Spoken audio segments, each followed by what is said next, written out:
L'émission Bonjour Côte-du-Sud, une présentation d'Uniprix Santé, 79 de la Fabrique Montmagny. Uniprix Santé, là où le mot professionnalisme prend tout son sens. Un accueil toujours chaleureux et un service de proximité est accordé à notre précieuse clientèle. Entouré d'une équipe dynamique, notre priorité est de bien répondre à vos attentes et à vos besoins. Uniprix Santé vous offre aussi le service de livraison. Propriété de Daniel Lachance, au service de la communauté à l'aide de professionnels de la santé. Uniprix Santé, avenue de la Fabrique Montmagny, 248 55 95. Les Caisses Desjardins de Montmagny-Lillet.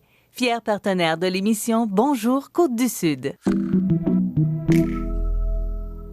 Les Caisses Desjardins de Montmagny-Lillet, fier partenaire de l'émission Bonjour Côte-du-Sud. Tous ensemble, nous contribuons à faire rayonner des milliers de jeunes. Desjardins, toujours là pour faire briller la jeunesse.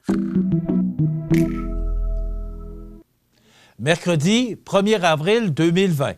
22 nouveaux cas positifs infectés par la COVID-19 en Chaudière-Appalaches. Changement temporaire aux heures et aux jours d'admission dans les établissements commerciaux. Une nouvelle application pour favoriser l'achat local. La Ville de Montmagny veut supporter les citoyens dans le besoin. Les organismes communautaires de la région sont sur le pied d'alerte.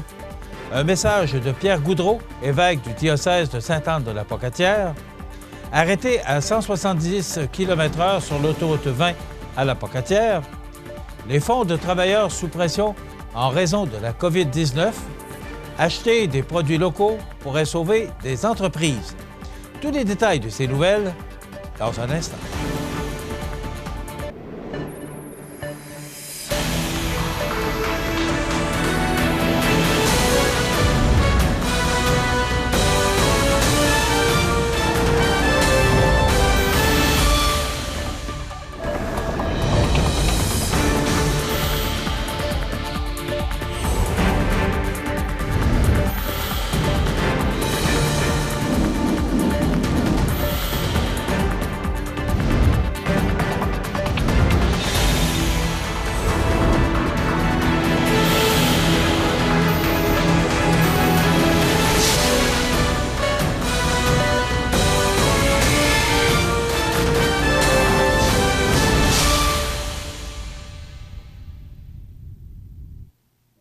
Bonjour, Mesdames et Messieurs. Voici les principaux éléments pour le 31 mars en lien avec la situation de la COVID-19. 22 nouveaux cas positifs infectés par la COVID-19, portant à 117 le nombre total en Chaudière-Appalaches, incluant 9 travailleurs de la santé.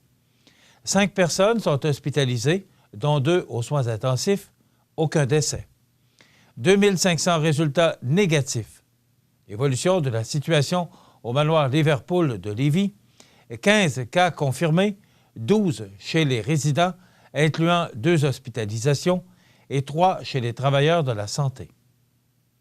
Dans le contexte où plusieurs résidents et travailleurs de la santé ont été dépistés au cours des derniers jours, cette augmentation était prévisible. Toutes les personnes identifiées comme contacts étroits après ou auprès des cas confirmés ont reçu une lettre ou un appel de la direction de la santé publique et des consignes pour se placer en isolement. Au cours des derniers jours, la résidence a procédé à une désinfection complète de ses installations pour assurer la sécurité des résidents et du personnel. Dans un souci de confidentialité et de respect des résidents et des travailleurs de la santé, il nous sera impossible de donner davantage de précisions sur les personnes infectées. Données statistiques de dépistage, nombre de cas dépistés, 2806. La clinique désignée COVID-19 du CIS de Chaudière-Appalaches a dépisté 138 personnes le lundi 30 mars. 96 à Lévis, 17 à Saint-Georges, 12 à Thetford Mines et 13 à Montmagny. Le gouvernement du Québec a annoncé lundi des changements temporaires aux heures et aux jours d'admission dans les établissements commerciaux pour la période du 5 avril au 1er mai 2020 inclusivement, afin de mieux répondre aux besoins de la population en cette période de crise sanitaire liée à la COVID-19. Les pharmacies, les épiceries et les autres commerces d'alimentation, ainsi que les établissements offrant des services d'épicerie ou de pharmacie, en dehors des centres commerciaux, pourront étendre leurs heures d'ouverture au-delà des périodes légales du lundi au samedi, afin de répondre aux besoins de leur clientèle. Et ce, malgré ce que prévoit la loi sur les heures et les jours d'admission dans les établissements commerciaux et le règlement sur les périodes d'admission dans les établissements commerciaux. Aucune restriction quant au nombre d'employés présents pour assurer le bon fonctionnement ne s'appliquera. La réduction au minimum des services et des activités qui ne sont pas prioritaires demeure par ailleurs en vigueur jusqu'à nouvel ordre. Les établissements de commerce au détail, au sens de l'article 1 de la loi sur les heures et les jours d'admission dans les établissements commerciaux, devront être fermés au public tous les dimanches du mois d'avril 2020, soit les 5, 12, 19 et 26 avril, à l'exception des pharmacies, des dépanneurs, des stations-service, des restaurants, uniquement pour les commandes à l'auto, les commandes à emporter et la livraison, ainsi que des épiceries, uniquement pour les commandes en ligne et par téléphone et la livraison. Pour plus de renseignements sur les changements temporaires aux heures et aux jours d'admission dans les établissements commerciaux, consultez le québec.ca/coronavirus. La table agroalimentaire de la Chaudière-Appalaches, la TACA, lançait, il y a quelques jours, une nouvelle application web visant à favoriser l'achat local, nommée achatlocal.ca. L'application web a été adaptée d'une application semblable afin de faciliter l'achat local. La crise du COVID-19 pousse plusieurs consommateurs à revoir leurs habitudes d'achat. Les incertitudes quant aux approvisionnements en provenance des pays étrangers peuvent en inciter plusieurs à opter davantage pour l'achat local.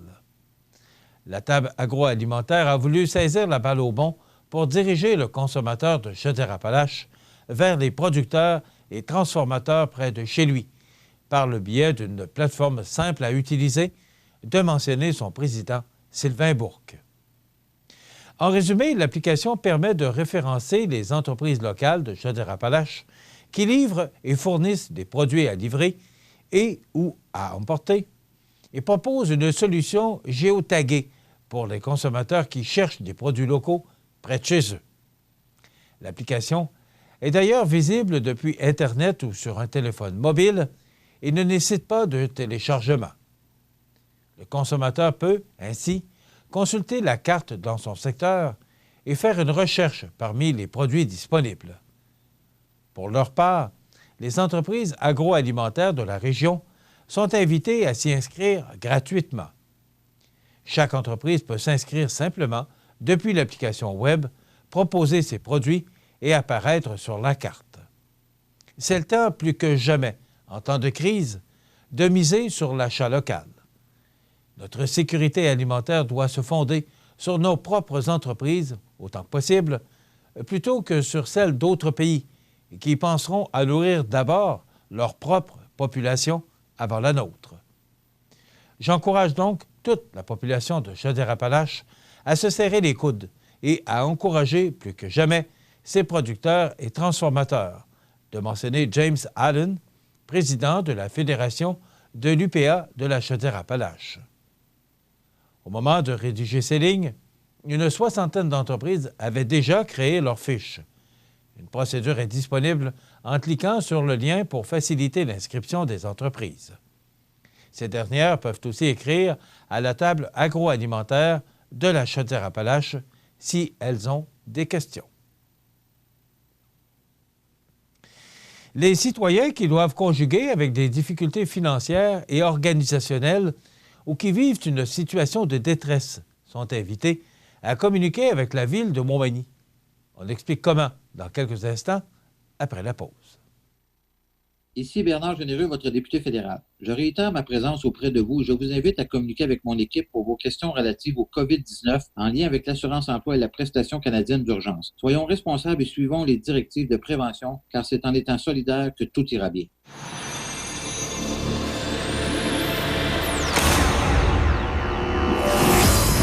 Traction intégrale de série. Manœuvrabilité et contrôle à la fine pointe. Système de freinage automatique. Mais ça sert à rien pantoute, ça.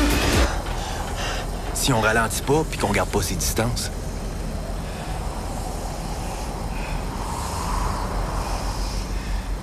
Vous regardez le réseau de télévision C'est ma TV.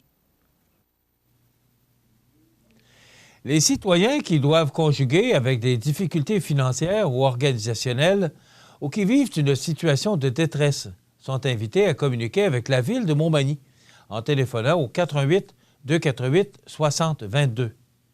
Le personnel pourra ainsi les soutenir en les référant vers un organisme en ces temps plus difficiles. Nous faisons face à une situation exceptionnelle qui touche l'ensemble de nos citoyens.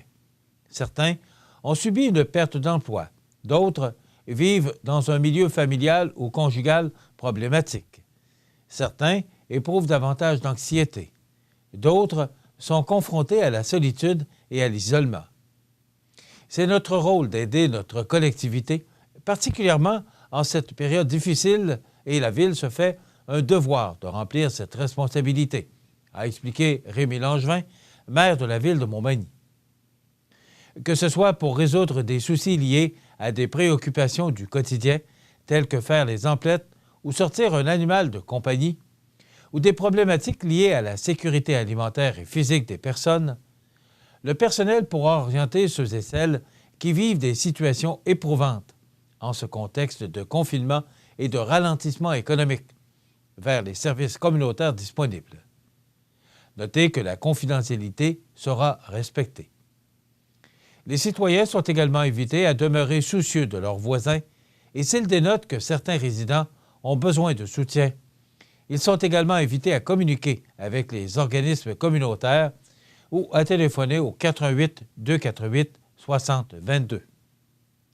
Afin de connaître les services maintenus par les organismes communautaires de la région, les citoyens sont invités à consulter un répertoire en visitant le solidaritémontmagny.com. C'est depuis la mise en place des mesures de la lutte au COVID-19 que les organismes communautaires se préparent à pallier à toute éventualité. En effet, tous les mercredis, depuis le 18 mars, les membres de la Corporation de développement communautaire CDC ici Montmagny-Lillet se réunissent en vidéoconférence gestion de crise. Le milieu communautaire ne veut ainsi rien laisser au hasard et tente, par ces rencontres, de prévenir toute situation malheureuse qui pourrait se présenter avec la crise. Le groupe communautaire gestion de crise se soucie, entre autres, de la sécurité alimentaire, des besoins psychologiques, de la santé mentale, de l'isolement des aînés et de l'augmentation de la violence familiale. Avec cette crise, la charge de travail des organismes communautaires est accrue et les besoins financiers pour y arriver sont considérables. La CDC ici Montmagny-Lillet accompagne certains organismes, dont ceux en sécurité alimentaire, à compléter des demandes d'urgence auprès des différentes fondations ou instances. La CDC offre gratuitement à ses membres une plateforme de vidéoconférence afin de maintenir des activités communautaires à distance. Le milieu ne veut laisser aucun citoyen ou citoyenne de côté. C'est pourquoi la CDC vient soutenir de façon directe des organismes qui sont trop occupés à planifier les mesures d'urgence. Nous ferons l'impossible pour qu'il y ait le moins de séquelles possible sur notre communauté, a lancé la codirectrice de la CDC, Claire Jacquelin. La CDC travaille de concert avec les partenaires du milieu de façon à limiter les effets néfastes de la crise.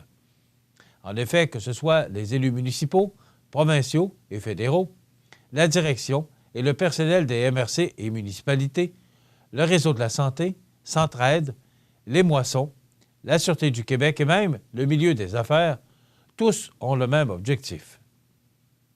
De plus, avec la demande du premier ministre Legault, les bénévoles affluent de partout.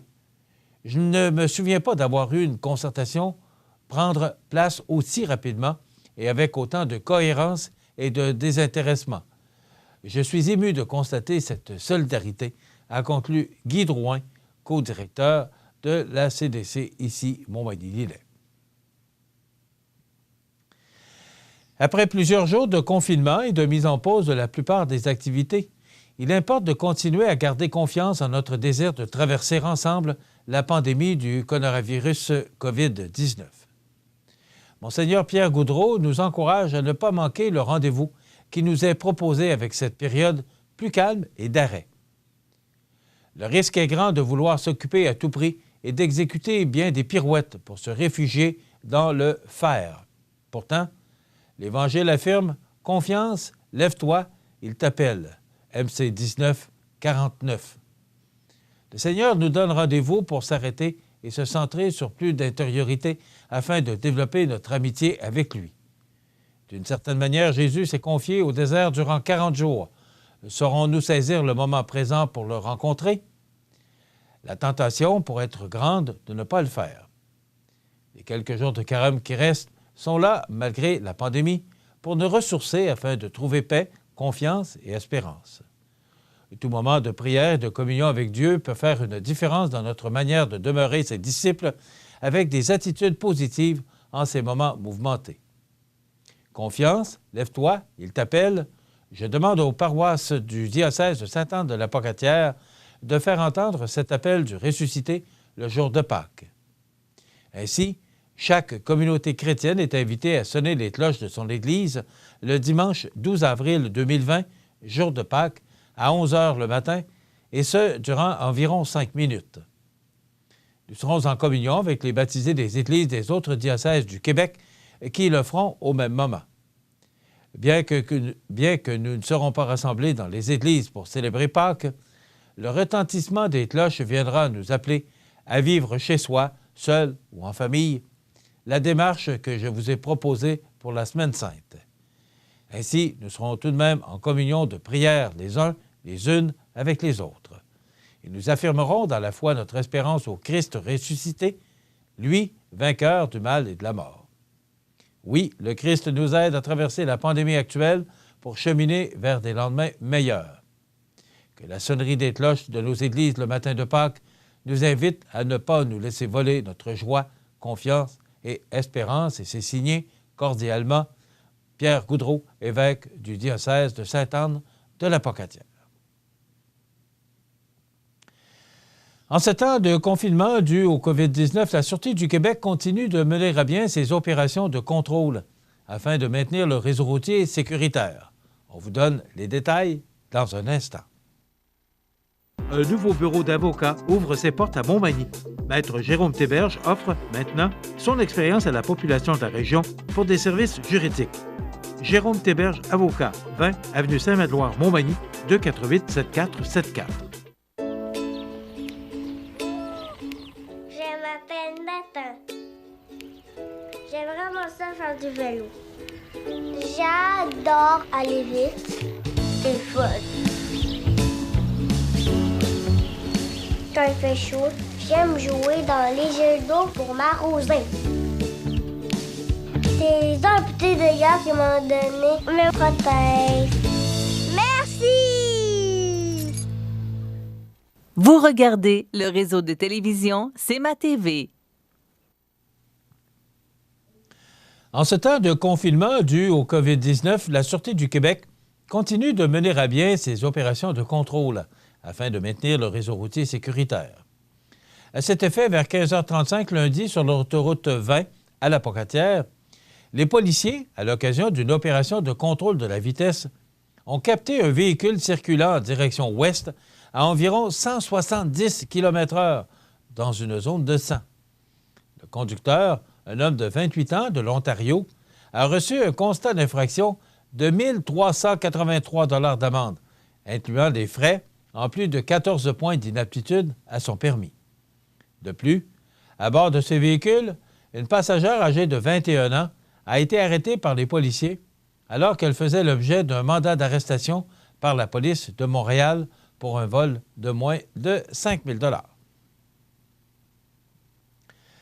Selon le Journal de Québec, les fonds de travailleurs comme le Fonds de solidarité de la FTQ et Fonds d'action de la CSN se préparent à des retraits massifs de leurs actionnaires effrayés par la chute des marchés, ce qui soulève un enjeu d'équité, selon un expert.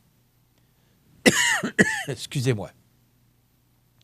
Il y a une hausse marquée des demandes de rachat déposées par les actionnaires du fonds, que ces demandes soient faites par des actionnaires âgés de 65 ans et plus, à la retraite, ou qui subissent une hausse de revenus, ou une baisse de revenus plutôt, affirme Patrick McKilkin, porte-parole du fonds FTQ. Selon une source qui s'est confiée au journal, le fonds FTQ table cette année sur des retraits qui pourraient totaliser entre 750 millions et 950 millions de dollars. En temps normal, les rachats se situent plutôt entre 600 et 700 millions de dollars par année. C'est sûr que si la situation de l'emploi continuait à se détériorer, on s'attend à beaucoup de rachats, nous a indiqué Julie Callio de la Fondation CSN. Actuellement, on enregistre un volume plus élevé de rachats que par le passé, nous a écrit Richard Lacasse, porte-parole pour Capital Régional et Coopératif des Jardins, un autre fonds fiscalisé. L'avantage pour les déposants qui retirent leurs billes de ces fonds en ce moment est qu'ils se font racheter leurs actions à un prix fixé avant la chute des marchés. Il y a des petits malins qui vont en profiter, prédit Michel Nadeau, expert en gouvernance. L'indice de la Bourse de Toronto s'est effondré de 21,7 % depuis le début de l'année 2020. La Bourse de New York a chuté de 18 %. À titre de comparaison, la valeur de l'action du fonds FTQ, fixée en décembre 2019 à 46,20 $, est en hausse de 11 % sur un an.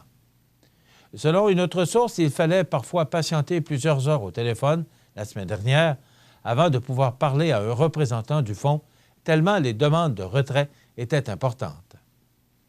Malgré le fait qu'ils investissent dans beaucoup de PME, les fonds assurent qu'ils ont des liquidités suffisantes pour acheter les actions de tout le monde.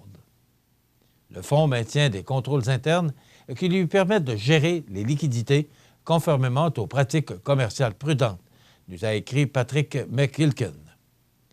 Selon Michel Nadeau, les actionnaires qui vendent en ce moment sont avantagés. Il croit toutefois juste que des retraités se fassent payer leurs actions à un bon prix parce qu'ils n'auront pas l'occasion de se refaire une santé financière à long terme. Ni le fonds FTQ, ni Fondation CSN n'ont exclu de réévaluer, avant la date prévue, la valeur de leurs actions si la situation devait empirer. Qui peut retirer son argent?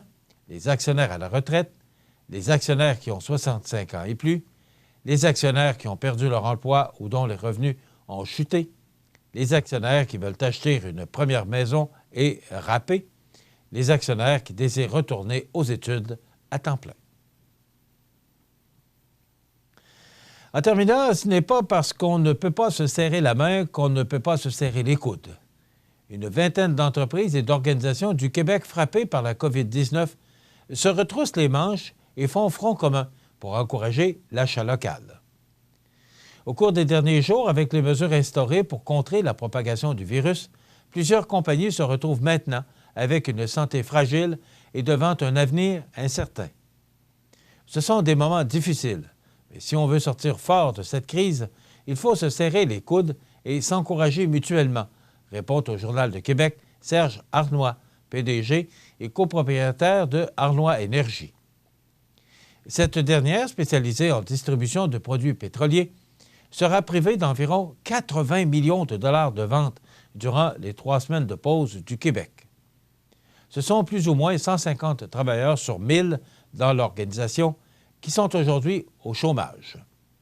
La direction, qui estime avoir les reins assez solides pour passer à travers cette crise, est d'avis que ce ne sont toutefois pas toutes les entreprises qui parviendront à traverser cette tempête historique. Cela va être vraiment tough, concède le patron. Pour ceux qui éprouvaient déjà des difficultés, cela risque d'être le coup de mort, poursuit-il. D'où l'importance, estime-t-il, que les gens fassent preuve de solidarité et qu'ils misent sur des produits locaux pour soutenir les enseignes de la province. Un message qui a également été lancé par le premier ministre du Québec, François Legault. Elles sont 19 entreprises et organisations d'ici à participer au lancement du mouvement « On se serre les coudes ». Dans le cadre de cette initiative, elles feront la promotion de la marchandise d'une autre compagnie et inviteront les consommateurs à en acheter. Avec cette offensive, ces gens d'affaires espèrent faire également connaître de nouveaux produits aux Québécois. Plusieurs autres initiatives du genre ont été lancées au cours des derniers jours. Pour la direction de la microbrasserie Les Brasseurs du Nord, l'avenir de certaines entreprises dépend maintenant des gestes des consommateurs. On vit des moments difficiles. Les consommateurs ont un gros pouvoir. Lorsqu'ils vont à l'épicerie, ils ont des choix à faire.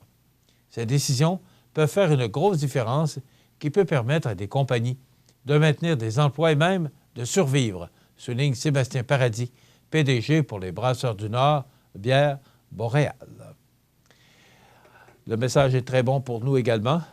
On doit également se serrer les coudes pour encourager toutes les entreprises de notre région à passer à travers cette crise. Voilà ce qui complète notre bulletin d'actualité pour aujourd'hui. Je vous rappelle en passant que les bacs bleus ne seront pas ramassés, et ce, jusqu'à nouvel ordre. Et à compter de la semaine prochaine, les bacs verts et les bacs bruns seront ramassés selon l'horaire où vous mettez vos bacs bruns et verts au bout de votre entrée ou au chemin. Voilà ce qui complète notre bulletin d'actualité pour aujourd'hui. Si vous avez des nouvelles à nous transmettre, vous pouvez le faire en communiquant avec notre salle des nouvelles au 418-241-1313, poste 226. Ou encore, vous pouvez nous écrire à nouvelles@cmatv.ca. Vous pouvez également nous suivre, comme plus de 12 725 personnes le font maintenant, sur la page Facebook de cmatv.ca. Vous êtes à l'antenne du réseau de télévision CMA-TV, le média le plus regardé et le plus suivi. Ce qui le confirme, numéro 1 de l'information sur la Côte-du-Sud. Voilà, c'est tout pour l'instant. Dans quelques minutes, les prévisions de la météo et l'état des routes.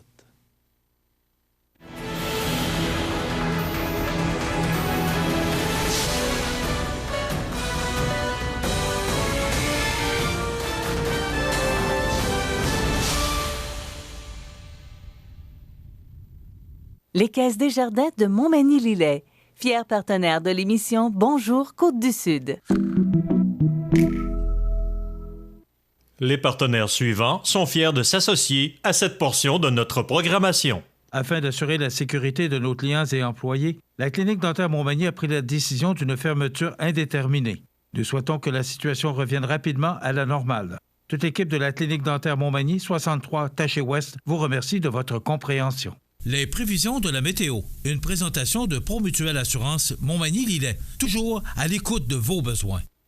La météo est présentée par Promutuelle Assurance Montmagny-Lillet, où des professionnels de chez nous sont heureux de répondre à tous vos besoins en assurance. Promutuelle Assurance Montmagny-Lillet est là, dans la région, pour ses membres et la communauté.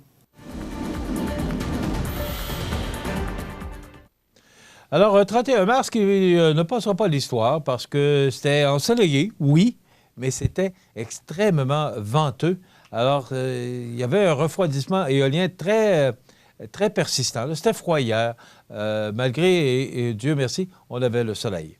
Maintenant, pour cette journée du 1er avril, j'espère que vous avez changé la page de votre calendrier et surtout, faites attention, c'est le 1er avril. Il faudra se surveiller parce qu'il y en a peut-être qui voudront vous jouer des tours en ce 1er avril. Donc, si vous regardez notre image satellite ce matin, ça démontre qu'on va avoir des précipitations tout au cours de cette journée. Entre autres, on nous prévoit de la neige avec une accumulation de 2 à 4 cm. Ce n'est pas ce que le tableau nous indique. Vent du nord-est de 30 km/h avec des rafales à 50 et un maximum de 0 degré. Donc, mon ami, il faudrait peut-être regarder. 30 degrés, oui, c'est ça. Bon, ça vous fait plaisir, M. Carbonneau? Vous êtes heureux? Donc, ne faites pas comme moi. Surveillez-vous. Alors, aujourd'hui, donc, c'est de la neige avec 0 pour Montmagny-Lillet et 1 pour la Pocatière, 1 pour Saint-Paul-de-Montmagny et 2 pour Saint-Pamphile.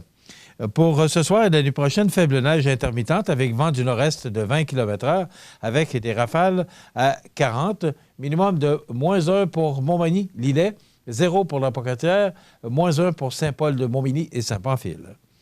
Pour jeudi, demain, neige se changeant en pluie le matin, vent du nord-est de 20 km/h avec des rafales à 40 et un maximum de 1 degré pour Montmagny-Lillet et de 2 pour Kamouraska.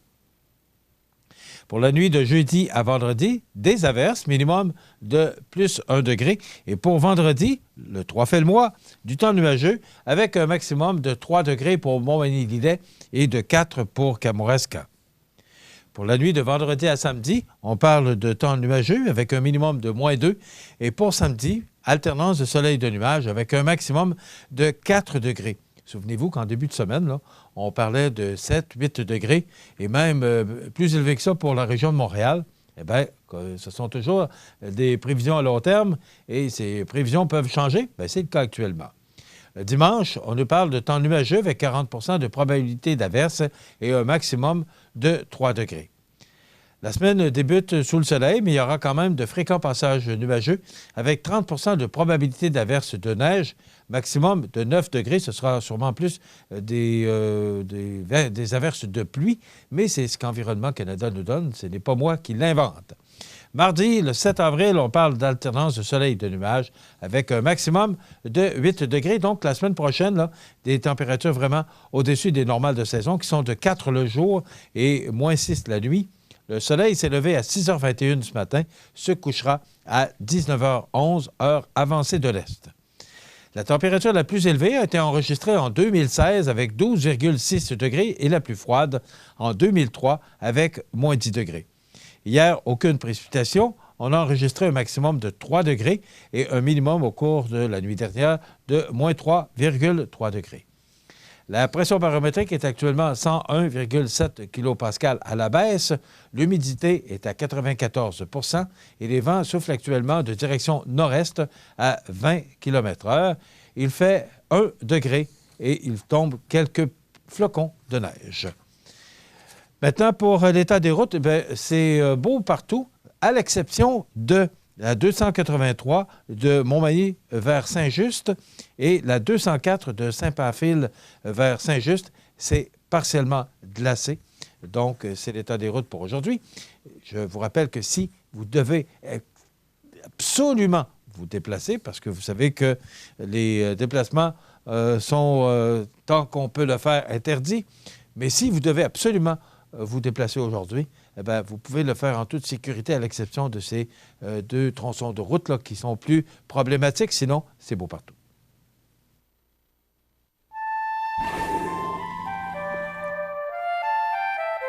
L'épaulard, ou l'orque, se retrouve dans tous les océans bordant le Canada. Cet animal intelligent se situe au sommet de la chaîne alimentaire. Étant déjà une espèce en péril, les épaulards sont menacés par les toxines présentes dans leur alimentation. Nous devons garder nos océans propres afin d'assurer l'avenir de l'épaulard. Pour en savoir davantage sur l'épaulard et sur les façons dont vous pouvez le protéger, visitez le ffdp.ca. Vous regardez le réseau de télévision C'est ma TV.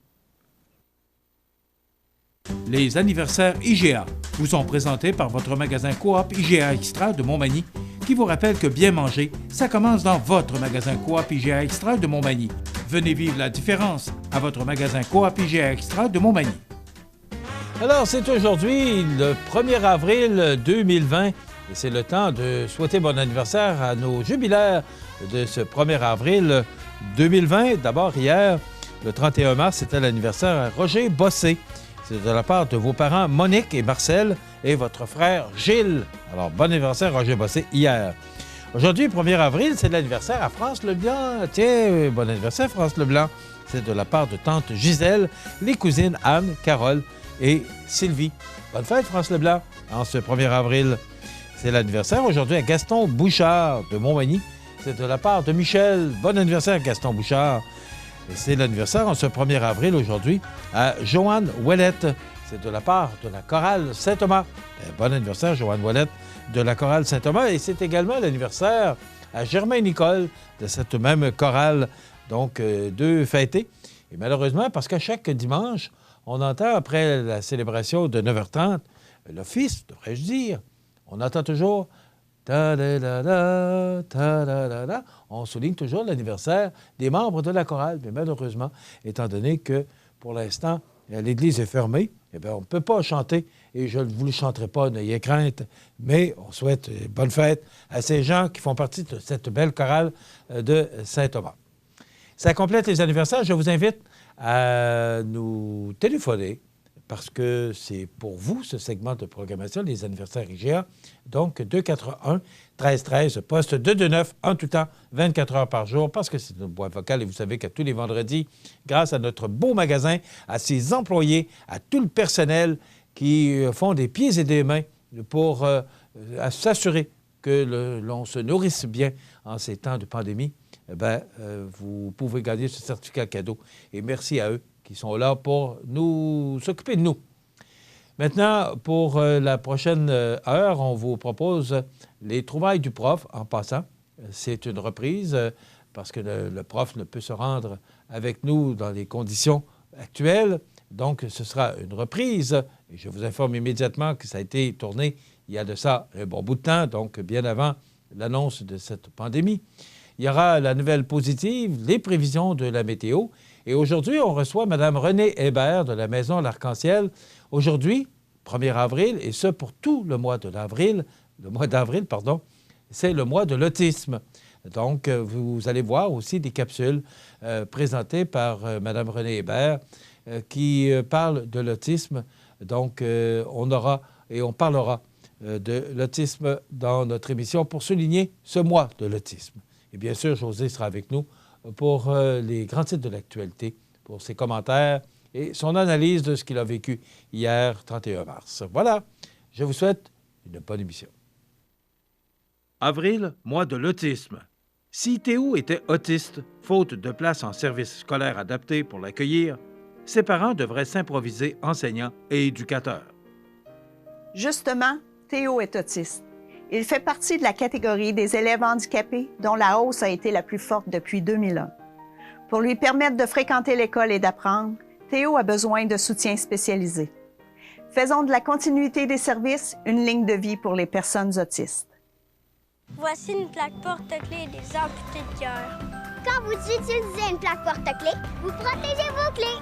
Si vous les perdez, la personne qui les trouvera pourra appeler au numéro au dos de la plaque. Ou les déposer dans une boîte aux lettres. Puis, les amputés de guerre vous retourneront vos clés. Gratuitement! Commandez vos plaques porte-clés aujourd'hui à amputédeguerre.ca. Et améliorez la vie des personnes amputées comme moi. Merci. Vous regardez le réseau de télévision C'est ma TV.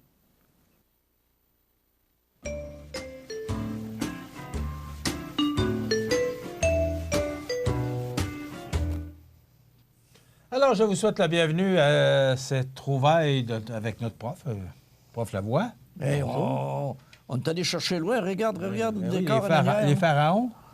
J'ai travaillé fort cette semaine. Ouais. As-tu lu Tintin dernièrement? Non. Et Tintin et les mystères du pharaon? Non. Non? Non, mais pensez... T'aimais-tu Tintin? T'aimais-tu ça? Ben oui, c'était le fun, Tintin. Moi, c'était la Castafiore. Oui. Les bijoux. Puis le capitaine Haddock. Le capitaine Haddock, quelle était sa marque de commerce? Le scotch. Non. T'as l'air de Brest. Oui, puis t'avais aussi les Dupont. Mais tu sais, je voyais, quelqu'un m'a envoyé la semaine dernière la programmation de Radio-Canada d'une semaine en 1970. OK, oui. Et il était au format 60. Ah, ça, là. La Ribouledingue, l'heure des quilles. Hey, l'heure des quilles. Tu sais que... Ça, c'était le dimanche, hein? Oui. La vie qui bat. Je pourrais t'en nommer, là. Mais, tu sais, c'était toute une programmation. Dans le temps, je me souviens, on avait le 4 qui était Télémétropole, Canal 4 à Québec. Ouais. On avait le Canal 5, puis on avait le Canal anglais. Je pense que c'était le 6, je me souviens pas, là. Alors, on avait 3 postes de télé. Aujourd'hui, on ne fournit pas de toutes les écouter. On aurait passé d'une roulette. Ouais, non, mais dans le temps, la roulette. Mais tu sais, quand on pense à ça, là, 700-800 postes de télé, je sais que tu veux qu'on fasse avec ça. Puis on les a tous, hein? Oui. On les a tous parce que parce que c'est fourni par le câbleau distributeur. Oui, est-ce qu'on en a vraiment besoin de tout ça? Mais c'est comme ça. Alors qu'avant ça, on en avait 3. Oui. Mais on avait une programmation intéressante, Radio-Canada, puis souviens-toi des talents Canal 4 des années 70. Puis Shirley Theroux, puis Pierre Marcotte. Puis, moi, je regardais ça, puis maintenant, à 5 heures, c'est des nouvelles. Oui. Des nouvelles. Et ça finit à 6h30 le soir, là, en tout cas à TVA.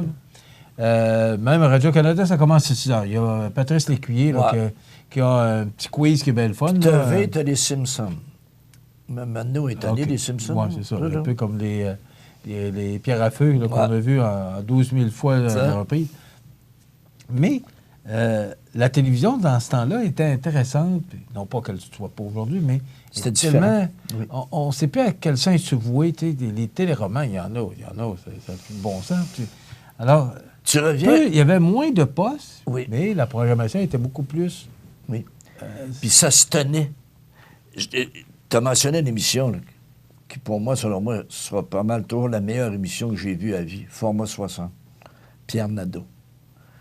Ce gars-là, Pierre Nadeau, j'aurais toujours l'admiration pour que Dieu ait son âme. Tu sais. Pierre Nadeau arrivait toujours d'abord hyper préparé et jamais ne montait le ton. Jamais manquait de courtoisie, hyper poli. Mais il a passé du bon monde à Radio-Canada. Mais lui, là, quand il posait sa question, là, patine pas. Hein? On parle de René Lecavalier, Charles Garneau. Oui, il a passé une quantité de gens à Radio-Canada là, qui étaient... de très grande qualité. De grande qualité. Mais là, avant de commencer le sujet d'aujourd'hui, étant donné que tu es revenu de la télévision, écoute-moi ça. J'ai une question éclair pour toi. Si quelqu'un pouvait regarder des vidéos continuellement, combien de temps lui faudrait-il pour visionner le contenu diffusé en une seule journée sur les principaux canaux?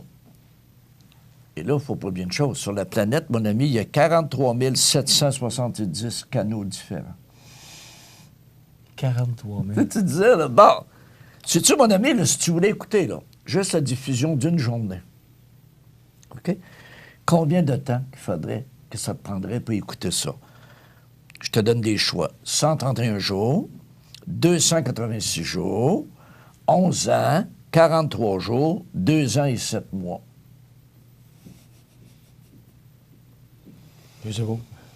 Pour écouter le contenu d'une journée, ça te prendrait 286 jours. Explique. Parce que je comprends peut-être pas le sens de ta question. En continu. Si tu regardes là, les vidéos qui passent sur les 43 770 chaînes par jour. OK. Une journée, pour juste regarder ce que tu pourrais regarder dans une journée, ce qui est diffusé dans une journée sur les 43 000 chaînes, ça te prendrait 286 jours pour les écouter. Tu lâches ta job, là? Ouais. Tu cherches une commandite? non, mais... Tu sais, là, c'est pour ça que tu dis, là, est-ce que tu peux avoir le même contenu intéressant? Pas tout. Aujourd'hui, il me semble qu'on... Vitesse. Hein? Et c'est beaucoup axé sur l'information. Hein? Oui. Les nouvelles en continu avec LCN, RDI, oui. C'est de la nouvelle à journée longue. Oui. Donc, on est au courant de tout ce qui se passe sur la planète parce que faut les alimenter, ces réseaux-là. Et à TVA, je te disais, à 5 heures dans le temps, c'était Les Talents. Oui. Une émission d'humour. À cette heure, on donne une petite demi-heure aux tricheurs, là. Puis Jodoin est tout seul là, pour annuler le bal. Là. Bien sûr qu'il y a 5 invités avec lui. Mais dans le temps, là, c'était Roger Giguère avec Anne René ou Charlie Thérault. Pierre Marcotte. Ouais. Alors, tu sais, il y était plusieurs. Puis du gros burlesque. Hein? Oui, mais ça marchait. Ben, ça marchait certain. Écoute, ça a été des codes d'écoute. C'est un peu comme Jeunesse d'aujourd'hui. Tu sais, les gens se souviennent de ces émissions-là parce qu'il y avait du contenu. Hey, Gilles, contenu pas toujours, là. Te rappelles-tu Gilles La Tulipe avec Suzanne Lapointe? Oui. Il faisait juste vouloir commencer à parler qu'elle se mettait à rire. Oui, du monde du midi, tout le monde. C'était bon! Oui. C'était bon. Mais pourquoi on a enlevé ça? On a essayé de faire la même chose un peu avec Michel Barrette puis France Castel. Ouais. C'était quand même bien, là, parce que c'est 2 bons animateurs. Oui. Mais ça ne sera jamais ce que... Gilles La Tulipe, quand tu faisais des sketchs là, qui arrivaient déguisés, là, puis là, tu voyais rire Suzanne Lapointe. Non, elle avait un rire il n'avait même pas parlé. Puis ce qui était le fun de Suzanne Lapointe, elle avait un rire communicatif. Elle se mettait à rire, t'avais envie de rire. C'est vrai, pareil, elle n'était pas énervante. Aujourd'hui, au lieu de penser, moi, ce que je pense, c'est qu'au lieu de penser à faire une programmation pour rejoindre l'auditoire, on fait une programmation pour aller chercher des codes d'écoute. Ouais. Oui. Et souvent, on vise peut-être... Oui, on a des codes d'écoute, comme Star Academy. Ah oui. Bon, ça, je te dirais que c'est bon parce que c'est quand même du contenu musical. Puis, tu sais, on découvre des jeunes talents. Mais mon ami Mominé... Mais c'est 2 millions de personnes, là, et c'est pour compétitionner avec Tout le monde en parle. Tout le monde le sait, là. Mais la joke, est-ce qu'un jour, on va être capable de attraper la plus grosse cote d'écoute à vie dans la télévision, qui était La Petite Vie? Et La Petite Vie, là, c'est aller chercher 3 200 000. Ça, alors qu'au Québec, on était 6 millions. On est 6 millions, il faut se parler, là. C'est plus que 50 de la population. Ça veut dire à peu près tout le monde qui, normalement, pouvait s'asseoir devant la TV pour l'écouter, je pense qu'ils étaient tous là. Mais on était à une époque où il n'y avait pas 96 postes. Lundi soir à 7h30. Non, mais ça pognait dessus, La Petite Vie. Mais il y a des gens qui me racontent que les soirs de diffusion du hockey, les Nordiques avec Canadiens, les gens qui étaient dans le commerce, là, un jeudi soir, il y avait un match Canadien-Nordique. Il n'y avait pas de monde dans les magasins. Ouais. Le 31 décembre, souviens-toi, les Nordiques jouaient toujours contre le Canadien, tous les 31 décembre. Et les gens attendaient... Pour animer le temps des fêtes! Ouais, les gens attendaient, écoutaient le match, et les bars se remplissaient après pour fêter l'arrivée du Nouvel An, mais c'était le match Canadien-Nordique. Tu sais, il y a des... c'est bon. Mais la programmation était comme ça. C'était une programmation qui était dédiée aux gens qui le regardaient. Michel, j'ai quelques mois de plus vieux que toi. Ce que j'aime, c'est le quelques mois. Bien, quelques, c'est pluriel au moins, c'est deux choses. Moi, je me rappelle, on était les premiers dans la rue chez nous à avoir la TV. Et les gens arrêtaient quand on s'en allait souper. Puis là, ils arrêtaient et ils disaient « Hey, M. Fredé », parce que mon père, c'était Alfred Lavoie, tout le monde l'appelait Fredé, plus les intimes. « M. Fredé, est-ce qu'on pourrait venir écouter la lutte? » Il y avait de la lutte à ce moment-là? Oui. Ouais. Ben, papa disait oui. Hey, la maison se remplissait. C'était drôle, hein? Non, les gens venaient écouter la lutte. Écoute, là. Et je me rappelle les premières télévisions à Rimouski, le magasin Talon Limité, là, sur la rue Saint-Germain à Rimouski. Quand la TV est sortie, Pat avait mis une grosse TV dans la vitrine. Et le soir, les gens allaient marcher, puis il y en avait qui restaient une demi-heure là, ils regardaient l'émission sur le trottoir. Non, mais des choses qu'on ne connaîtra plus, là. Non. Mais c'était ça pareil. Mais moi, tu sais, moi, j'ai pas vu arriver la télévision, mais j'ai vu arriver la couleur. Bon. Alors, une émission couleur de Radio-Canada. Tu sais, quand... ou encore, il y avait le coq, là, TVA, là, avec la queue en couleur, là. Oui. Puis là, ça montait... Radio-Canada, te rappelles-tu, dans le temps, là? C'était la tête d'Indien. Oui. Avec le son. Cling. Bon, là! Oui. On s'écarte un peu de... Non, mais là, mon ami, ça va donner un grand nos trouvailles. On se rapproche de ce qu'on a en arrière-scène, les hiéroglyphes, comme on dit. Savais-tu que... Ça en passe des choses dans la vie, hein? Savais-tu qu'on est maintenant capable de redonner la voix à une momie? La voix. La voix. Redonner la voix à un mominé. Non, à une momie. À une momie, là, c'est pas d'hier, là. Écoute ça. Le patient, probablement un prêtre de l'Égypte antique, était décédé depuis 3000 ans. OK? Mais grâce à l'imagerie 3D, des scientifiques ont reconstitué virtuellement son larynx pour donner un aperçu du son de sa voix. Non. Pour l'instant, la momie prononce seulement quelques syllabes. Mais ce n'est qu'un début. Avec sa voix? Ouais. Non, hey, pense-y, là. Tu fais parler de momie. Mais, on va dire comme Jean-Simon dit, vu, hein? Ce qui est triste, là, mais ce qui n'est qu'un début. OK? Entre nous, les Égyptiens d'aujourd'hui ont moins de chance. Plus de 60 000 se trouvent en prison pour des raisons politiques. Ceux-là ne retrouveront pas la parole de sitôt. Non, mais... Hey, redonner la voix à une momie. C'est quoi l'objectif? Non. pour te dire que tout est atteignable. Là. Non, non, mais tu sais, le 3D, là, le 3D, tout ce qu'on peut faire avec ça, c'est épouvantable. Et redonner la voix à une momie. Renald, regarde en 2020, où on est rendu avec les autos performantes, puis tout ce qu'on retrouve à l'intérieur des autos, les cellulaires, on va être où dans 25 ans? Moi, je sais pas mal où je vais être, là, mais... Oui, ouais, moi aussi. Hey, moi, être tranquille. mais non, mais on sera où dans 25 ans? Les technologies, là... écoute, les ordinateurs sur les frigidaires, moi, j'ai vu en Chine ou au Japon, peu importe, là, le développement des technologies, c'est incroyable. Oui. Puis ça va vite, là. Ah oui. Alors, imagine-toi que je suis pas surpris de ce que tu me dis là. Surpris, oui. Oh, mais c'est terrible. Oui et non, parce que les technologies d'aujourd'hui, Renald, écoute, moi, le plus bel exemple que je vais te donner, c'est de faire chanter Unforgettable avec, blanc de mémoire, avec Sinatra, non? Unforgettable, non? Unforgettable, parce que je vais vous le dire, mais de le faire chanter avec sa fille. Oui, ben oui. Ouais, mais t'as-tu peu qui chante avec sa fille? C'est Unforgettable. Unforgettable. Oui. As where you are. Nat King Cole. Je m'excuse, j'ai eu un blanc de mémoire. C'est Nathalie Cole qui chante avec. Merci, Johnny. Merci, Jean. Alors, on a recherché ce producteur, réalisateur de l'autre côté. Et tu vois la vidéo, là, puis c'est comme, il se regarde. Ouais.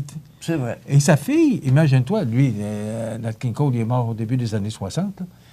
Mais elle, là, imagine-tu ce qu'elle a vécu de chanter avec son père, puis de voir, parce qu'il y avait une vidéo qui avait été faite, que son père avait fait quand il a sorti la chanson, et elle chante avec, puis c'est comme si... Il était vraiment en duo. As-tu pensé Elvis Presley avec Céline Dion? Ouais.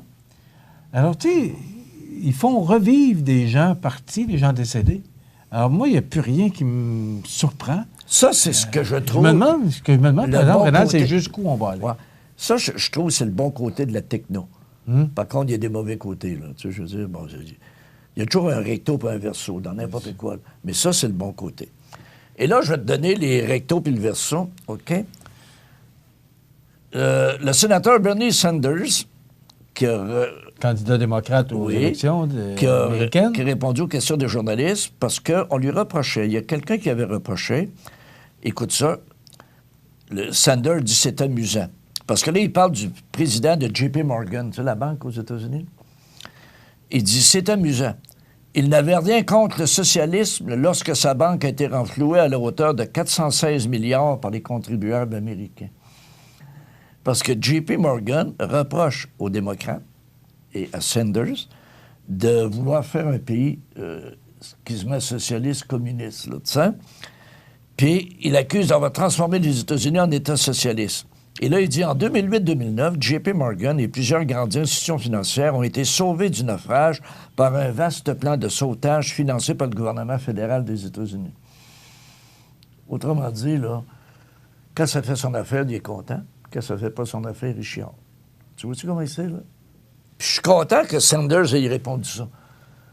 Parce que, me semble que t'es pas en politique, tu te laisses pas insulter par n'importe qui, là. Tu dis, hey, tu cailles. Tu l'as pris, le 416 milliards qu'on t'a donné. Hein? On passe à un autre appel. Ça, je suis content. Moi, j'aime ça de même. C'est pour ça que je ferai jamais de politique, n'est-ce pas?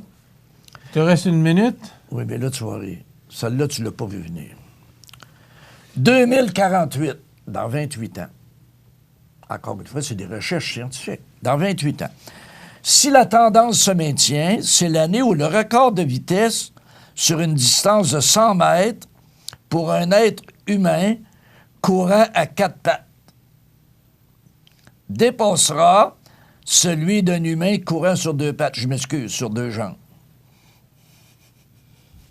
OK? Où est-ce qu'on va chercher tout ça? Pensez-y, là. On a fait des comparaisons parce que supposément, on n'est pas fait de courir debout. On est un animal, on est fait de courir à 4 pattes, ça va plus vite. Puis là, il y en a qui se pratiquent. Puis non, mais... tu sais, quand tu dis, là, ça va arrêter où, là? Ça va arrêter où? Mais ça, moi, c'est là, je dirais... Je vous coupe le café, vous êtes déjà assez nerveux, là. Non, mais me semble, là, je dirais, moi, là, je vais vous donner de Valium, faites de quoi, là, mais un petit dodo, allez pelleter un peu dehors, là. Non, tabarnouche! Hey! Il n'y a plus rien qui m'impressionne. Non. Et avec ces trouvailles-là, ben, ça confirme. Redonner la voix à une momie. À suivre, redonner la voix. Merci, Et prof. voilà. Bon. Merci, prof. Alors, on va redonner la voix à notre prof la semaine prochaine pour une autre chronique des trouvailles. Certainement. La semaine prochaine, bonne semaine. Merci, bonne semaine. Bonne semaine. Bonne semaine.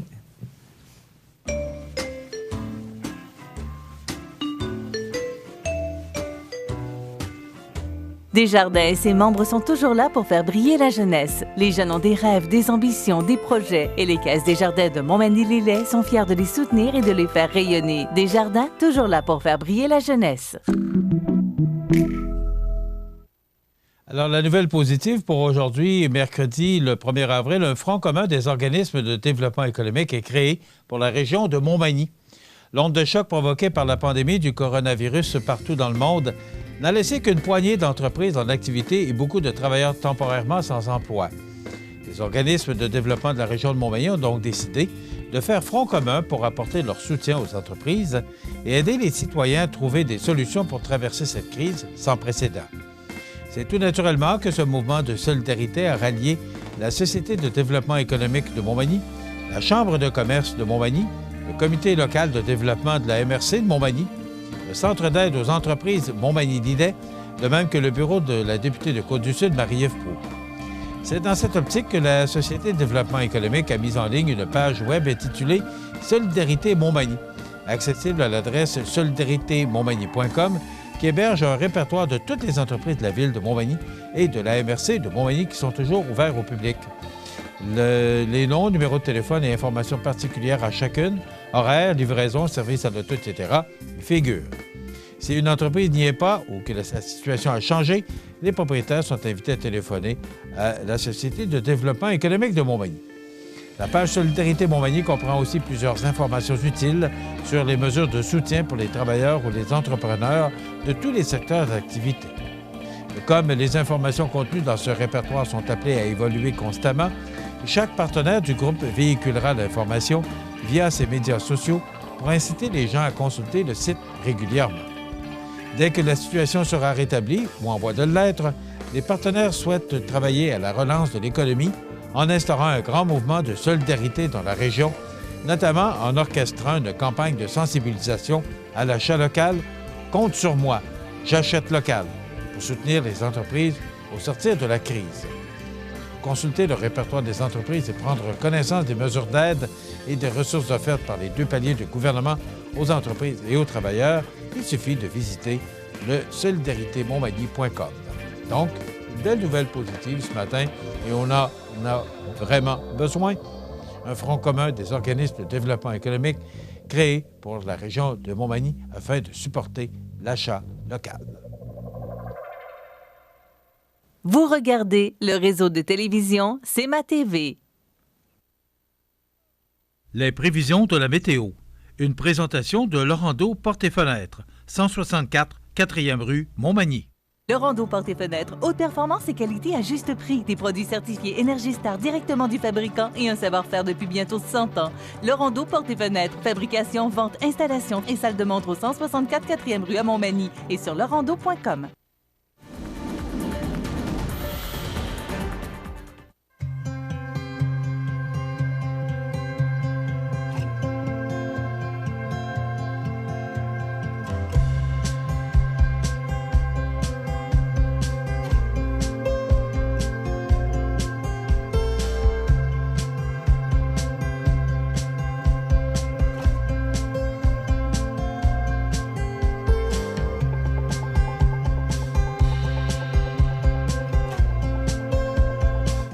Les partenaires suivants sont fiers de s'associer à cette portion de notre programmation.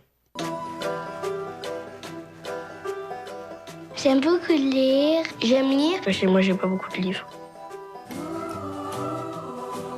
C'est amusant de lire des livres. Ça nous donne de l'imagination. Je voudrais avoir un livre sur les chats et les lapins. Un livre qui parle des extraterrestres. Des contes de fées. Un livre sur les dinosaures. Merci pour le livre! Veuillez prendre note qu'aujourd'hui, il n'y a pas d'avis de décès.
Ma prochaine invitée, c'est Mme Renée Hébert, qui est agente d'information pour la Maison L'Arc-en-Ciel, mais aussi pour le volet autisme Chaudière-Appalaches. Renée, bonjour. Bonjour, Michel.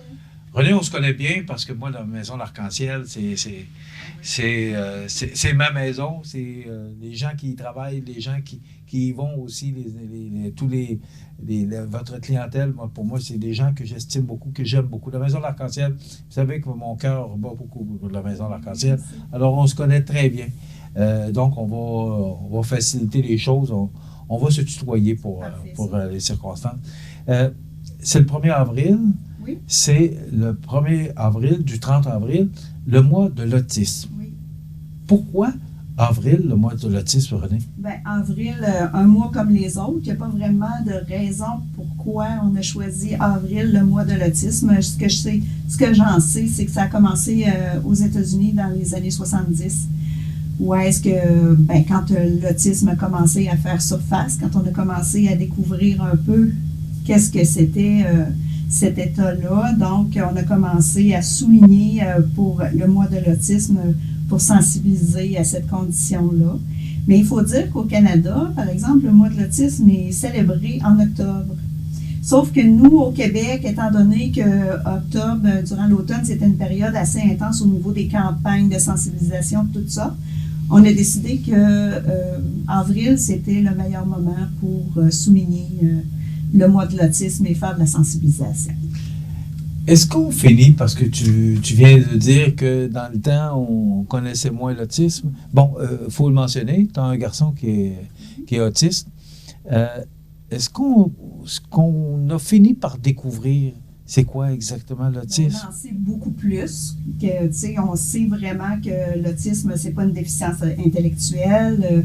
Quoique, on peut avoir une déficience intellectuelle avec de l'autisme, mais la majorité n'ont pas de déficience intellectuelle. Donc, c'est pas une question de quotient intellectuel, c'est pas une question de santé mentale non plus, c'est vraiment un trouble neurologique.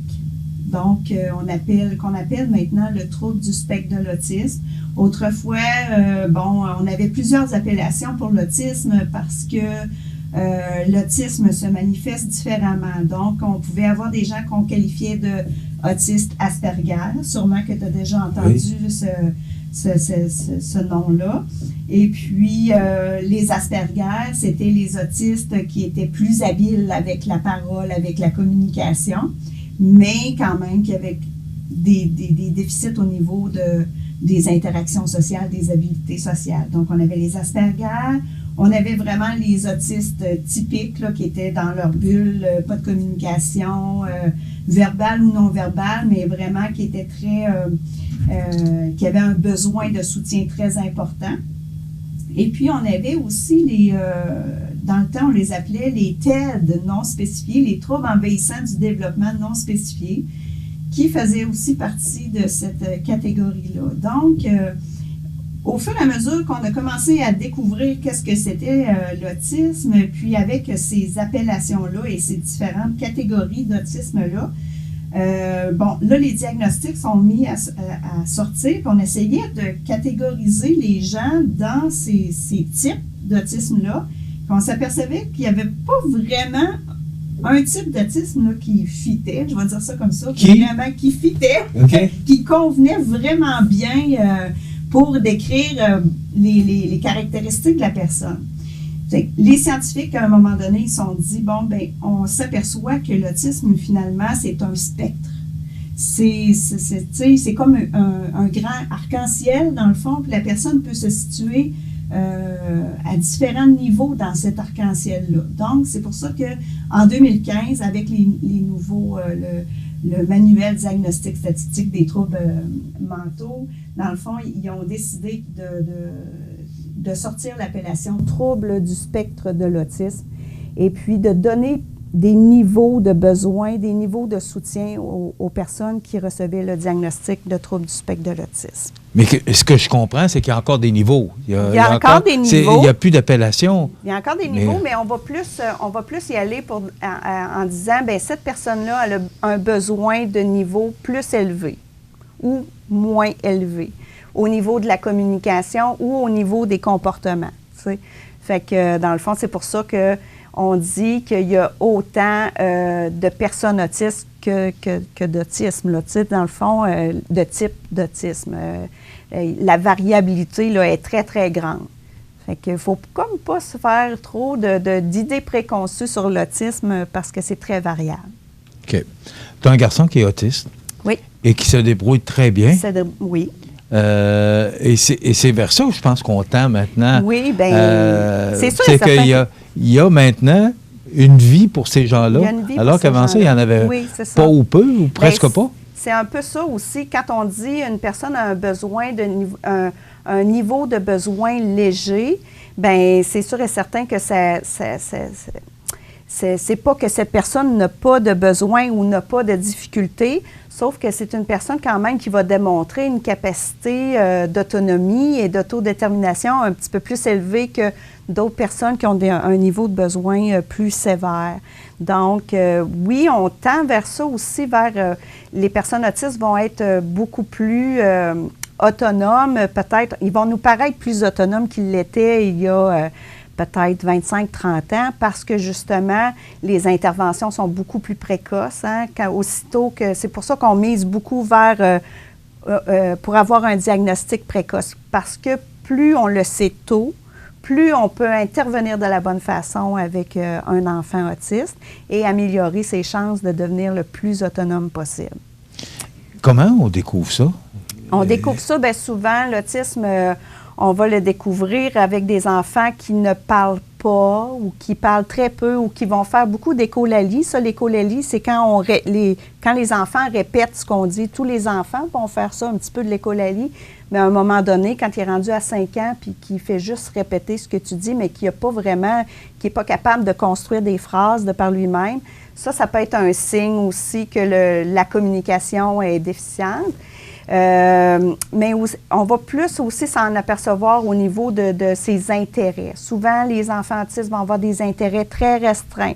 Par exemple, si c'est les blocs Lego, ça va être juste ça. Tu ne seras pas capable de l'amener à d'autres choses. Et ils vont vraiment focusser beaucoup sur un intérêt spécifique et aussi le fait que c'est des enfants qui vont avoir de la difficulté à entrer en interaction avec les autres enfants. Ils vont plutôt jouer en parallèle. Au lieu de jouer avec les enfants à des jeux de faire semblant ou peu importe, ou jouer en interaction, c'est des enfants qui vont plus avoir tendance à jouer en parallèle. Donc, c'est bien vrai quand on dit qu'ils sont un peu reculés, un peu dans leur monde. C'est stéréotypé. C'est stéréotypé comme Est-ce que c'est encore vrai? Est-ce que c'est encore oui, comme ça qu'on peut... Ben, si c'est une façon pour vous de le comprendre, moi, je suis bien d'accord avec ça. C'est juste qu'il ne faut pas généraliser. Ça, dans le fond, mais oui, effectivement, les enfants, les adolescents ou les adultes qui ont un trouble du spectre de l'autisme vont plus avoir tendance à s'isoler, à se retirer parce que, pour plusieurs raisons, mais surtout parce qu'ils ont de la difficulté à comprendre les autres personnes. C'est au niveau des interactions sociales, comme je disais, la compréhension des émotions. C'est des choses qui sont très difficiles pour les personnes autistes. Donc, au lieu de se risquer à ne pas comprendre l'autre, bien, ils vont peut-être préférer dire, bien, tout simplement, je vais rester dans mon coin, puis ça va être correct comme ça. J'en ai assez à me gérer moi-même, là, commencer à gérer les autres. On est tous un peu comme ça aussi, sauf que pour les personnes autistes, c'est vraiment plus difficile. Mais comme ton garçon, il travaille, il a son auto, donc, quand on parle de niveau, là, moi, je comprends que est-ce qu'il y a des plus débrouillards? Est-ce qu'il y a des plus... Parce qu'on regarde, ton garçon, c'est un bel exemple de réussite. Exemple, là. Mais il ne faut pas se fier... De réussite personnelle. Oui, réussite personnelle. Moi, je dis que ce garçon-là a voulu réussir personnellement. Oui, effectivement. Donc, il y avait des parents qui poussaient à l'arrière aussi. Oui, peut-être un peu aussi, mais je pense que chaque personne est unique. Qu'est-ce qui fait qu'une personne va réussir dans la vie, puis une autre va avoir une vie peut-être plus moins intéressante, bien ça fait partie de la personnalité de la personne. Hein? Fait que peut-être, oui, effectivement, on l'a poussé ou on a favorisé son autodétermination. Ça, c'est quelque chose de très, très important parce que souvent, quand on a des enfants qui ont des difficultés, on va avoir tendance à faire pour eux autres. On va avoir tendance à protéger l'environnement, mais je dirais peut-être plus que les autres enfants ou que les autres adolescents, c'est des personnes qui ont besoin de faire des expériences pour apprendre. Et si on ne les laisse pas se casser la gueule un petit peu, ils ne pourront jamais passer par-dessus. C'est un peu comme, je suivais une formation qui était super intéressante il n'y a pas longtemps. Nos enfants, quand ils commencent à marcher, on le sait qu'ils vont tomber puis qu'ils vont se faire une prune sur le front. Mais on les laisse faire. Hein? Parce que si on veut passer à l'étape suivante, on n'a pas le choix de les laisser tomber. Il faut qu'ils apprennent que s'ils tombent, ils vont se faire mal. Donc, c'est ça. Fait qu'avec les personnes autistes, c'est d'autant plus vrai parce que eux autres, juste s'imaginer qu'une chose peut devenir comme ça ou s'imaginer le futur pour eux autres, c'est très difficile. Donc, ils ont vraiment besoin de faire des expériences concrètes pour avancer dans la vie. Fait que l'autodétermination, justement, c'est vraiment... les laisser faire des choix, les laisser peut-être se casser la gueule un petit peu. Donc, ça fait partie de toutes les nouvelles approches, les nouvelles interventions qui fait qu'on est capable d'amener ces personnes-là un petit peu plus loin. Mais comme on le disait, il y a 25, 30, 40 ans, on avait plutôt tendance à dire « Toi, tu es autiste, tu ne bouges plus de là, on va te placer en institution, puis ça se termine là. » On ne se demandait même pas est-ce qu'il y a la capacité de... c'était comme autre temps, autre mœurs. Donc, les temps ont bien changé. C'est ça, ça a changé beaucoup. René, tu vas rester avec nous autres? Oui. Parce qu'on va parler, c'est quoi le mois de... Qu'est-ce qu'on fait durant le mois de l'autisme pour souligner ce mois-là, mais également la continuité des services. Moi, j'aimerais ça qu'on en parle. Oui. Donc, René Hébert, qui est agent d'information, je veux bien le dire, de la Maison de l'Arc-en-Ciel, volet autisme Chaudière-Appalaches. On revient dans quelques instants. Ici Bernard Généreux, votre député fédéral. Je réitère ma présence auprès de vous. Je vous invite à communiquer avec mon équipe pour vos questions relatives au COVID-19 en lien avec l'assurance-emploi et la prestation canadienne d'urgence. Soyons responsables et suivons les directives de prévention, car c'est en étant solidaires que tout ira bien. À la demande du gouvernement du Québec de suspendre les activités non essentielles, votre concessionnaire La Pointe Auto à Montmagny annonce sa fermeture au public pour une durée indéterminée. Pour toute urgence mécanique, 248-8899. La Pointe Auto vous remercie de votre compréhension. Vous regardez le réseau de télévision C'est ma TV. Alors, mon invité, je vous le rappelle, c'est Renée Hébert, qui est agente d'information pour la Maison de l'Arc-en-Ciel. Volet autisme Chaudière-Appalaches. 1er avril au 30 avril, le mois de l'autisme. Pourquoi? On fait quoi pour souligner le mois de l'autisme? Parce que ce que j'ai compris, c'est que c'est québécois, là, c'est partout au Québec. Oui. Au mois d'avril et au mois d'octobre, c'est au Canada.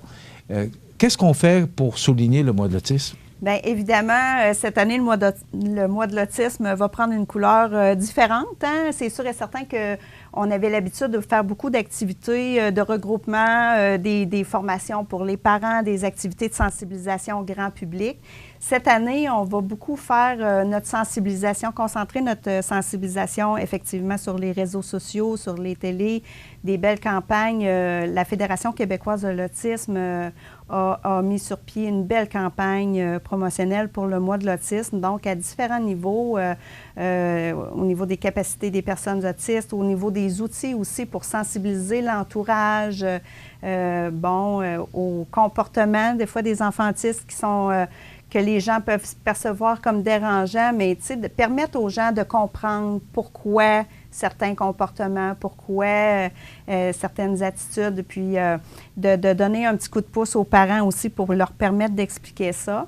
Et aussi, en tout cas, nous, du côté d'Autisme Chaudière-Appalaches, on va beaucoup miser sur la campagne qui traite de la continuité des services, parce que avec les familles qu'on côtoie, les personnes autistes qu'on côtoie, on se rend compte beaucoup que c'est un grand défi, la continuité des services. Puis je peux t'expliquer, tu sais, on est beaucoup dans un mode, les services on a des bons services, mais on est beaucoup dans un mode, bon, tu as un problème à la petite enfance, on s'occupe de régler ce problème-là, après ça, on ferme le dossier, puis tu nous rappelleras si tu as d'autres problèmes. Mais quand d'autres problèmes arrivent, souvent, il est déjà tard pour enclencher le processus pour réouvrir un dossier. Donc, les situations ont tendance à s'envenimer ou, tu sais, il y a un manque de continuité dans les services actuellement.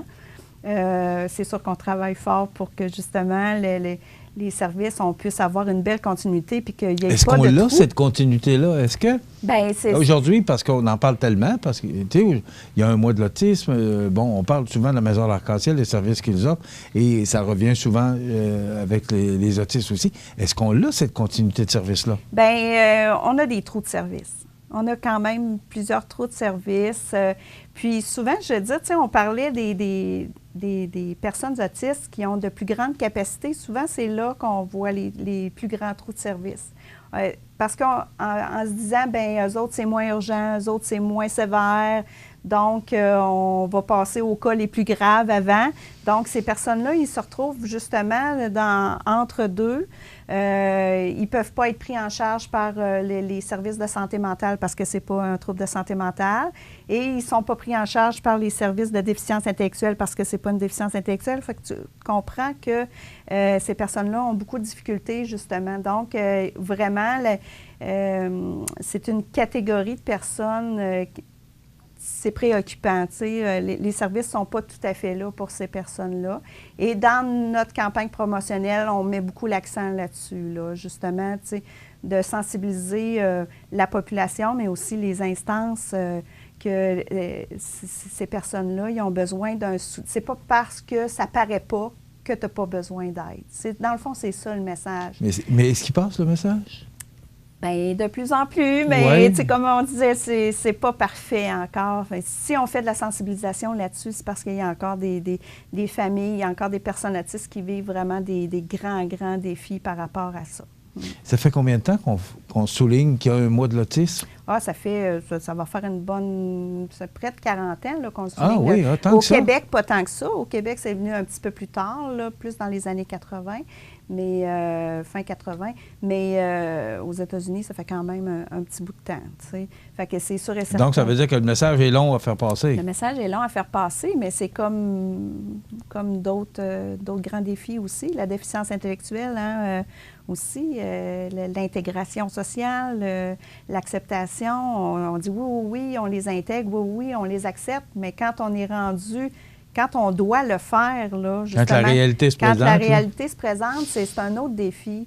Puis oui, il faut outiller nos personnes qui ont un trouble du spectre de l'autisme, mais il faut outiller aussi leur entourage, il faut outiller les employeurs. Donc, la continuité des services, c'est pas juste pour la personne autiste, c'est aussi pour tout le réseau qu'il y a autour pour permettre justement d'intégrer ces personnes-là au maximum. Comment tu vois l'avenir à ce niveau-là?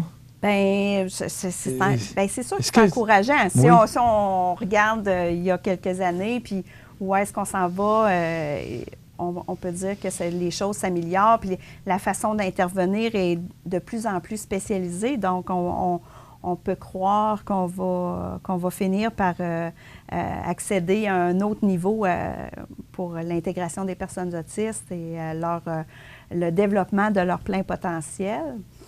Bien, c'est ça. Il ne faut pas lâcher. Il faut continuer à sensibiliser puis à aller de l'avant avec ça.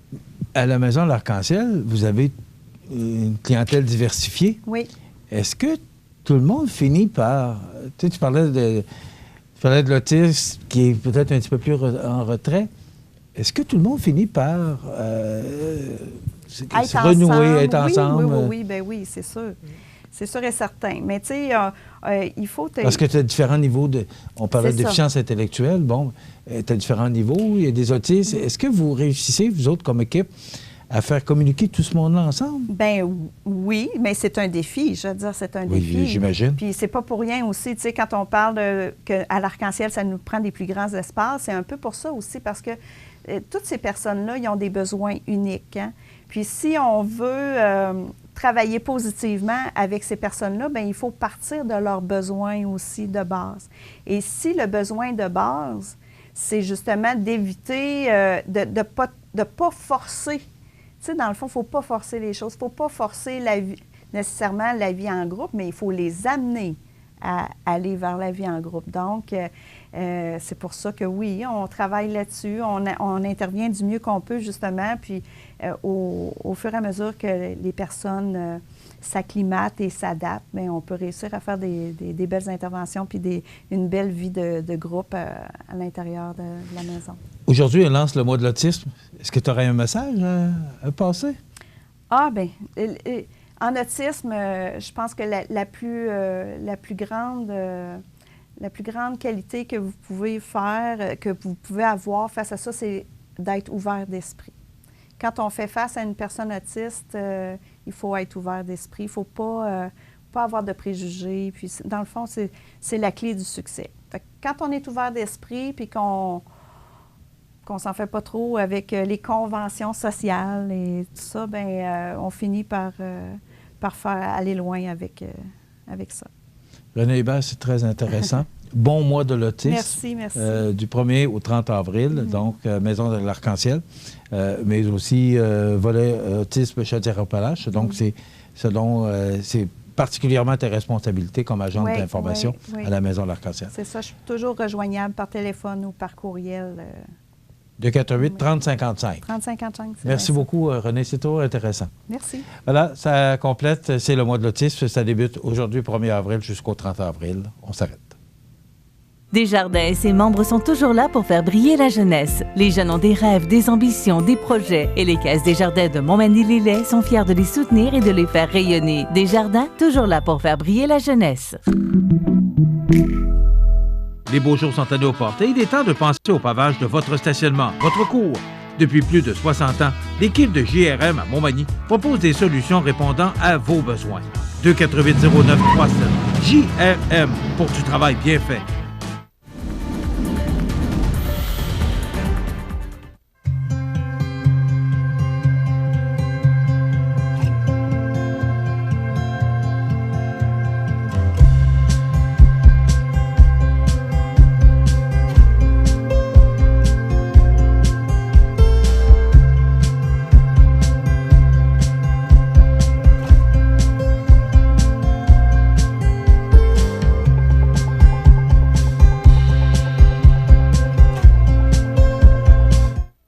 Regardez le réseau de télévision C'est ma TV.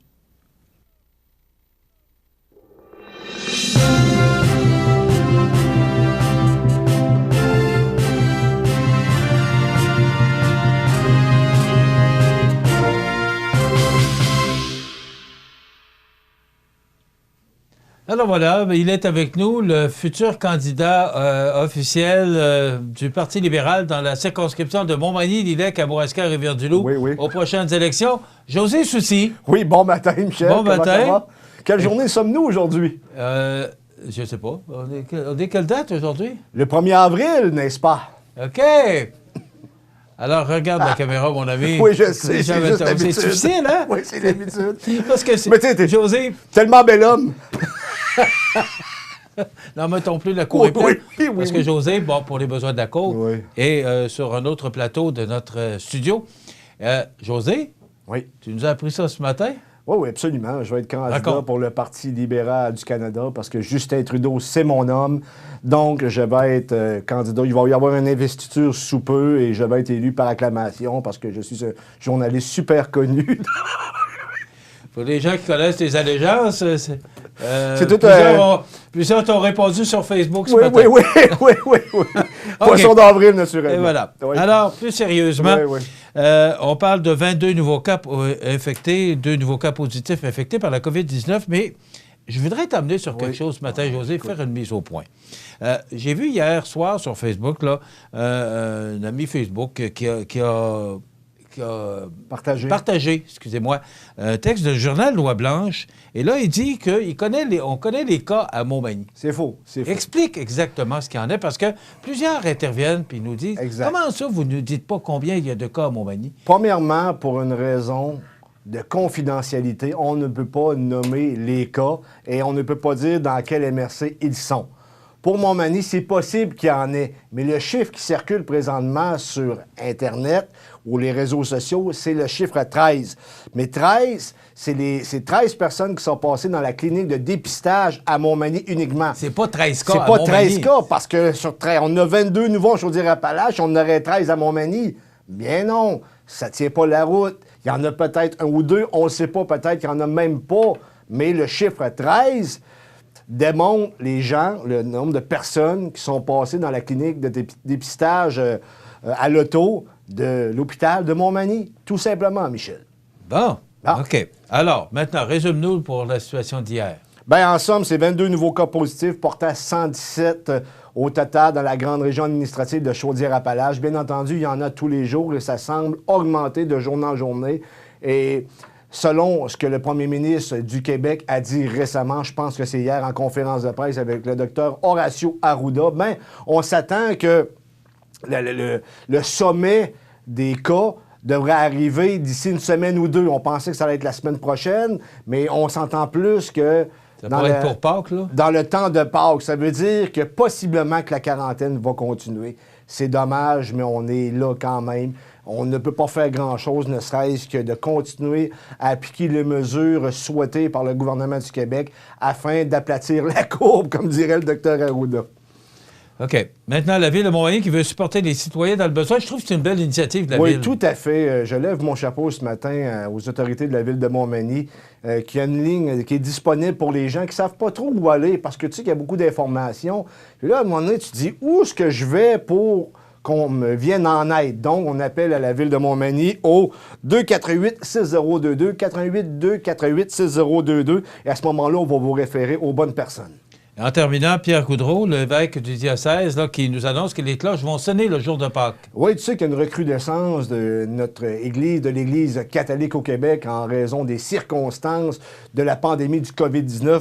Bien, Michel, la Pâques cette année, qui va être fêtée à distance, bien entendu, mais le dimanche 12 avril, pour le jour de Pâques, à 11 h le matin, toutes les cloches de nos églises vont sonner le plus tôt un beau geste, pendant 5 minutes.